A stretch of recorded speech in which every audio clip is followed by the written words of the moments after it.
5 महिन्याचे मानधन रखडले. भूजल विभागातील कंत्राटी कर्मचाऱ्यांचे बेमुदत काम बंद आंदोलन. भंडारा गोंदिया. भूजल सर्वेक्षण आणि विकास यंत्रणेअंतर्गत जिल्हा तसेच उपविभागीय प्रयोगशाळांमध्ये कार्यरत कंत्राटी कर्मचाऱ्यांचे मागील 5 महिन्याचे मानधन रखडल्याने कर्मचाऱ्यांमध्ये नाराजी आहे. प्रलंबित मानधन तातडीने अदा करण्याच्या मागणीसाठी महाराष्ट्र राज्य पाणी गुणवत्ता तपासणी प्रयोगशाळा कंत्राटी कर्मचारी संघटनेने 13 ऑगस्टपासून पुणे येथील आयुक्त कार्यालयासमोर राज्यव्यापी बेमुदत काम बंद आंदोलन सुरू केले. मानधनासाठी कर्मचाऱ्यांनी यापूर्वी निवेदने व विनंत्या केल्या असून 1 ऑगस्टपासून असहकार आंदोलन केले होते. मात्र ठोस कार्यवाही न झाल्याने बेमुदत आंदोलनाचा निर्णय घेण्यात आलाय.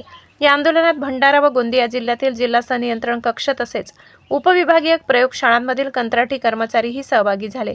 कंत्राटी कर्मचारी उपलब्ध मनुष्यबळाच्या मर्यादेत प्रयोगशाळा व कार्यालयीन कामकाज सुरळीत ठेवण्यासाठी नियमितपणे सेवा बजावत आहेत. मात्र सलग 5 महिन्यांचे मानधन थकीत असल्याने त्यांच्या दैनंदिन आर्थिक गरजांवर परिणाम होत आहे. मानधनाचा प्रश्न तातडीने सोडवून कर्मचाऱ्यांना दिलासा देण्याची मागणी संघटनेने केली आहे. दरम्यान संघटनेच्या 8 कलमी मागण्यांबाबतही प्रशासनाने सकारात्मक निर्णय घ्यावा अशी मागणी जोर धरत आहे.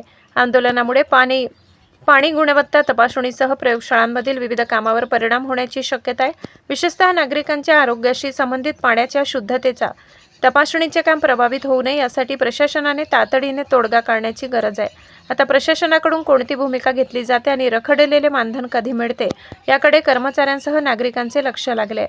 News reporter Suresh Jibhkate, Zee India 24 तास गोंदिया. कर्मचाऱ्यांचा एकच आवाज कोण म्हणतो देत नाही, कोण म्हणतो देत नाही, दही दुधाचे बनवतात कोणी,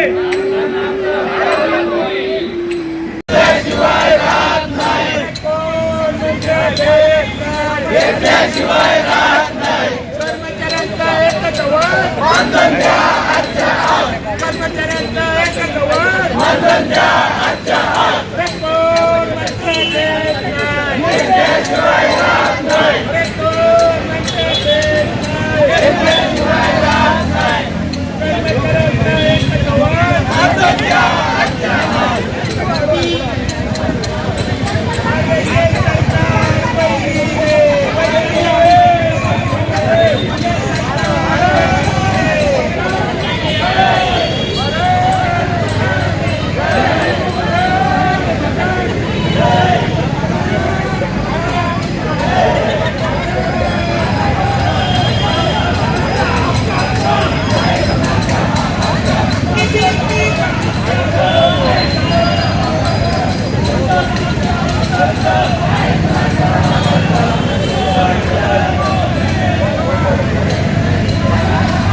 बापाचं